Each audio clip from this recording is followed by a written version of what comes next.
Pag-ianda, no?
Lideres nga ready kaayong mo suporta sa atong activity. Okay, so as we all know, this is the 10th Medina Christmas Festival. And isa lang ni sa mapasigarbo nato sa Medina, isa sa 7 ka mga festival nga proud kaayo ang Medina. Proud pa ta? Hip hip! Merry Christmas! As the song goes, it's the most wonderful time of the year. Nga naman, karon ang bulan nga atong gina-celebrate ang Christmas. Dili lang karon, kay ang Pinoy lain ang Pinoy. Pagtungtong sa September 1, uy, Christmas na. Tanang katawan sa Medina. Ay, hi sir. Hi, Father Ray. Mayong gabi, pag-usap.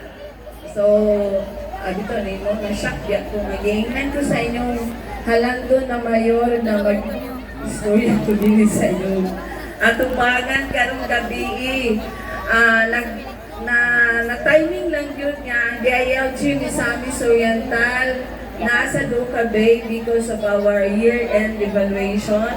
So, ang among mga DILG, so mga higala ko, ako lang gusto ipaibalo kaninyo nga ang Medina ni Samis Oriental. Doon, pagsuporta ko sa Medina, sa DILG ni Samis Oriental. We are partners.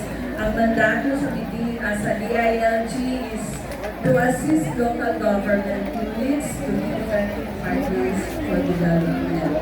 So mga higala ko, ang akong mensahe kanino karong gabi na akong basahin, akong pupuluhan. So, ngayong gabi, kanaming tanan, it is with deep pride and lightning of your Christmas lights. This moment, ang atong pagkabiyon, kini ang gabi, marks the beginning of atong dumdumon, mga kaigsunan ko sa Medina. that Christmas reminds us that light will always triumph over darkness.